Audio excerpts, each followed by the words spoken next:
Hello everyone and welcome to a new lore video of the Dark Eye. Today we will do the topic of the gods of the Dark Eye, and as always, Ei Gude, which means hello everyone in southern German dialect, which I do like a brand in all my other videos. The topic today, the gods of the Dark Eye, it's like the gods known in old Greek or the old Roman empires. They are personification of topics which humans care about or like habits humans have. And there are 12 gods in the Dark Eye. And I will go through the gods and after that to the demigods, which are mostly children of two gods or children of a god and a mortal. At first we have Prios or Praios in English pronounced. It's a male deity. He is the father of gods, or the first god, or the main god. It's the god of justice, truth, and dispelling magic. And its church is the mightiest in all Aventuria. They are like the judges on court, and also their military part are like witch hunters, like the Inquisition in old times. And the soldiers of the military part of the church are called in German Bannstrahler. I don't really know the English word, maybe it's like banishing race.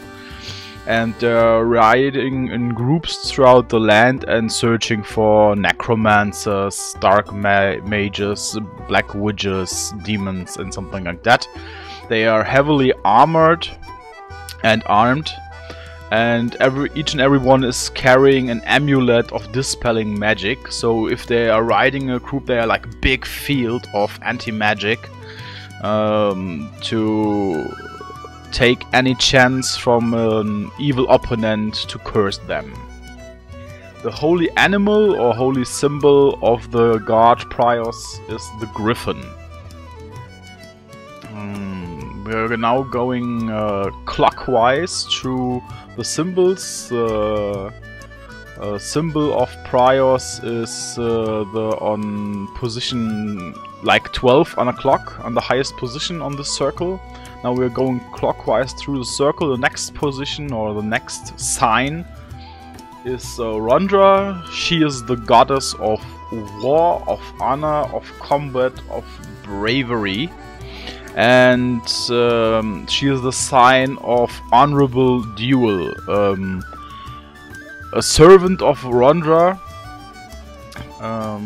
does fight only if he can, or if she can, in a one-on-one single battle without range weapons like bows or crossbows or something like that.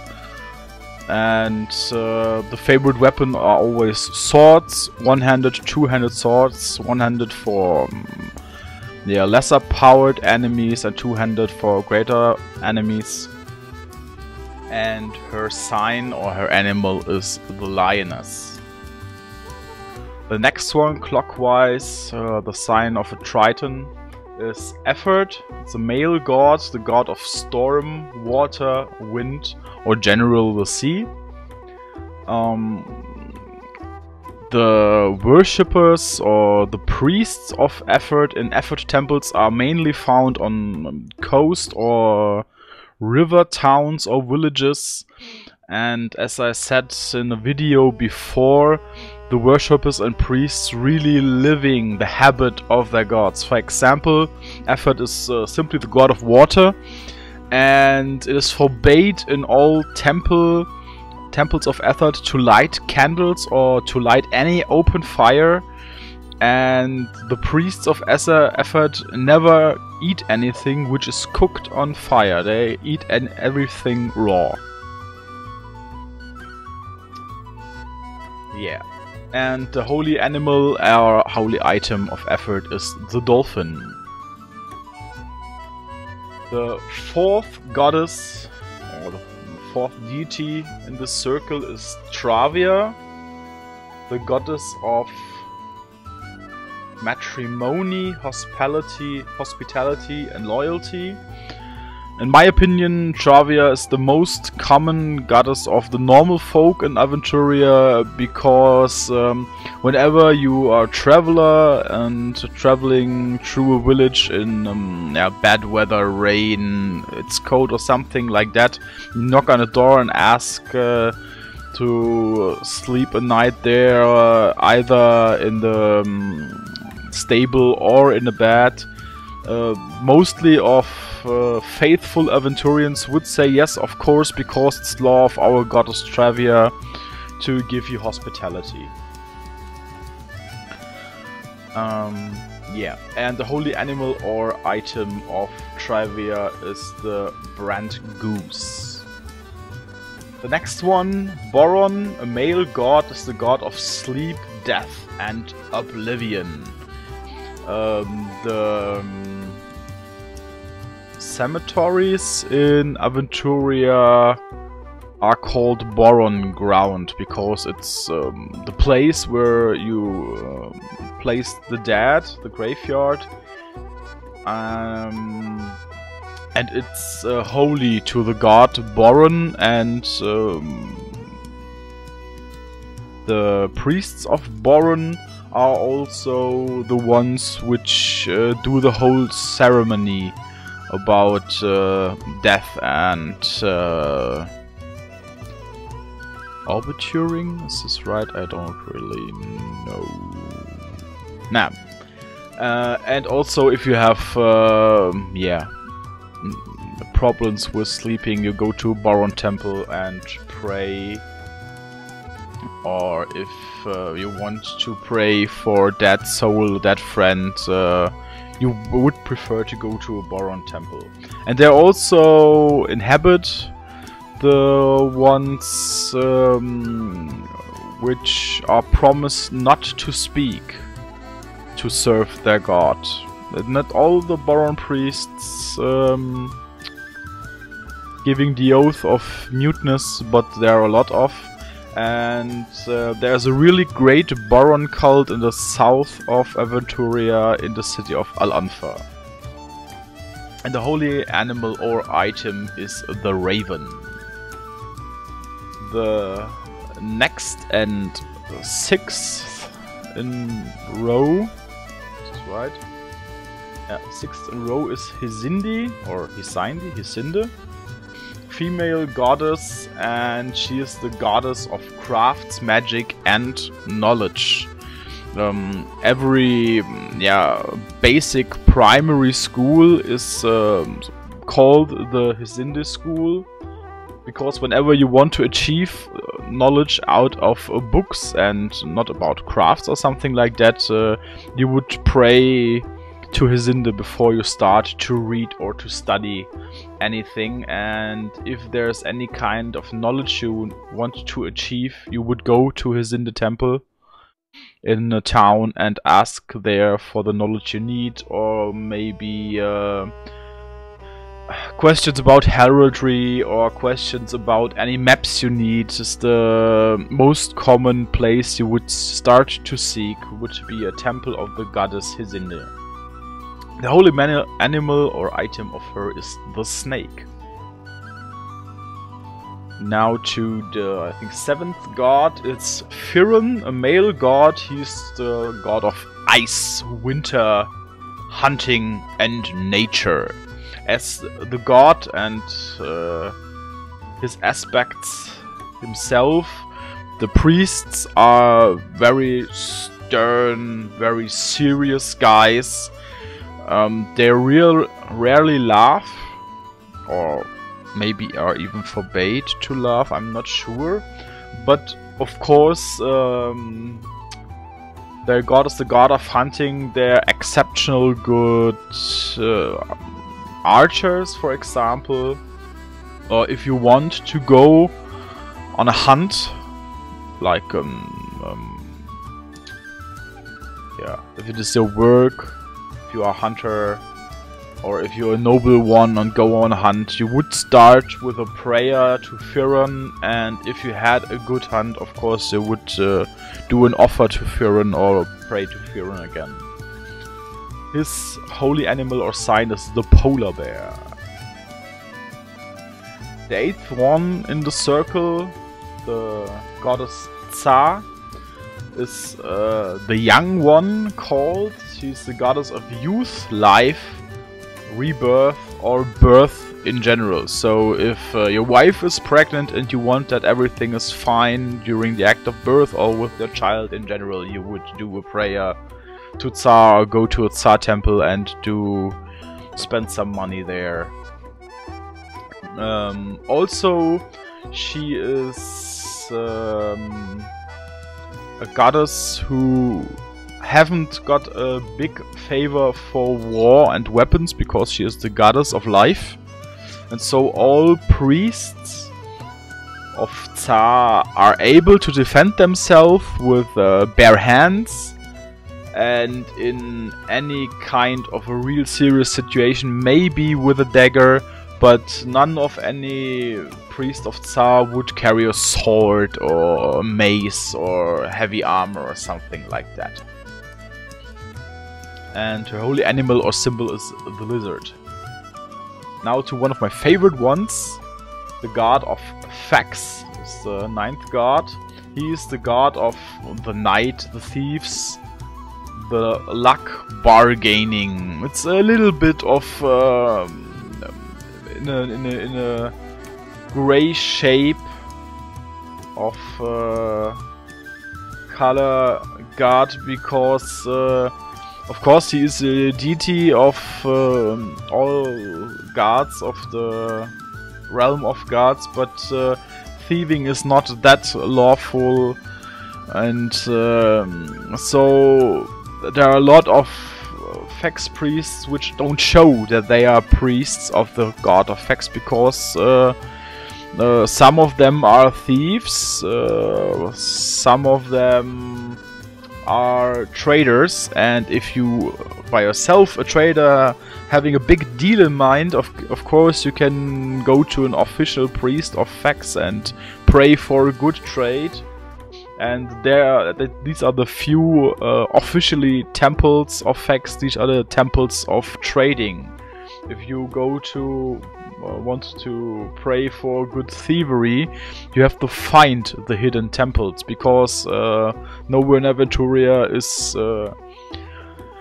written down on any temple, this is the temple of thievery, because in general the folks in Aventuria are very lawful and honorable people. And the holy animal of fax is the fox. The 10th in the circle is the female goddess Pirene, and she is the goddess of farming, healing, and herding. Like Travia, one of the most common, well-known in the rows of the simple guys, or like farmers and something like that, because this is what in everyday life matters, is the hearth fire, the earth fire, the matrimony, very difficult word for me, hospitality, and of course Pirene, farming, healing, herding, because getting sick and finding a cure is the day-to-day business for the normal guy. And of course, if you are a farmer, or if you have to do anything with food factoring, maybe the wrong word. The job has to do something with food. If you are a chef or I don't know, farmer, as I said, your god would be Pirene, and you would start today with a prayer to her. And her holy animal or item is the stork. So, nearly would come to an end. 2 to go. The last male one is Ingarim. a male god, the god of fire, trade and forging. And he is the only god in the pantheon who has a really similar god in the dwarven culture, which theirs called Angrosh, and has pretty the same aspects. So whenever you want to forge blade or sword, you would do a prayer to Ingram. If you have a problem to start a fire in a cold and rainy night, maybe you should do another prayer to Ingram to help you start the fire. And of course, if you're any kind of craftsman, joiner, bricklayer, blacksmith, whatever, you definitely would pray to Ingram. And he is one of the little gods who has no animal as sign. His sign is hammer and anvil. And last but not least, the last goddess, Raya, female goddess and the goddess of love, ecstasy and beauty. So it's always a discussion worth to say, you are in a town in our adventure and we want to build in a Raya temple. What will they do there if they pray? The law canon also released a book named Raja Sutra. For me it's more nice to read one than really to place it in a roleplay. But okay, it's nice to know that there's something like that. And when you are a young man who wants to find his love, or a young girl which is beautiful and would stay beauty for years and years, you definitely would pray to the goddess Raja. And her holy animal is a horse, or more specifically a young white steed. As I mentioned before, there are more demigods. These are the 12 main gods, and they cover the most aspects of day-to-day life in Aventuria, but for some other things the Aventurian cultures found other gods. Like for example the demigod Aves, it's a male god. His aspects are travel and adventure. So if you want to go on a long hike, or maybe have to travel by foot through the continent of Aventuria, or simply you're an adventurer, before you start your adventure, maybe you would pray to Aves. To find a temple of Aves is really difficult, because there's only one in the whole Aventuria, because the law, the liturgy of Aves says, every road is my temple, or my temple is Aventuria. You can pray everywhere for me and you can find me everywhere. He doesn't especially has a holy symbol, but it is notable that he is the son of Fex, and Raya means the son of the god of thieves and traders and the goddess of love, ecstasy and beauty. The next one, female demigod, is Ifrin, the bringer of spring. And she is the daughter of Firun and a mortal woman. So Ifrin is you pray to Ifrin when you're going to through a hard winter, or if you're going to the northern region of Aventuria, the Jedi land, and you want to come back safe or calm down a storm, you would pray to Ifrin, or maybe to Firun, whatever your belief is stronger in. The next demigod, a male one, is Kor, the lord of war and patron of mercenaries. Is the son of the goddess Randra and the dragon Farmalor. Wherever Randra is an honorable fighter which doesn't use ranged weapons, which doesn't do ambushes and something like that. All this is the aspect of core. For core is only important to win a fight. Doesn't matter with a dagger, with a sword, with a polearm, with a crossbow or a ballista. His suspect is fighting and winning. Now to a god which is very popular within the witches of Aventuria. It's the male god Leftan, the god of lust. He's the son of Raya, and maybe you would pray to him when you're a young noble and you want to start a very, very sinful party, but mostly worshipped he is by the witches of Aventuria. The next female goddess is the goddess of Mada. Aspect is the moon, and the moon is also known as the Mada mark, where the sun is known as the eye of Prios, or Prios himself is shining down on you, and noon is known as the Prios hour. You are talking about the Mada mark or the Mada hour in the middle of the night. And she is a daughter of Hizinde.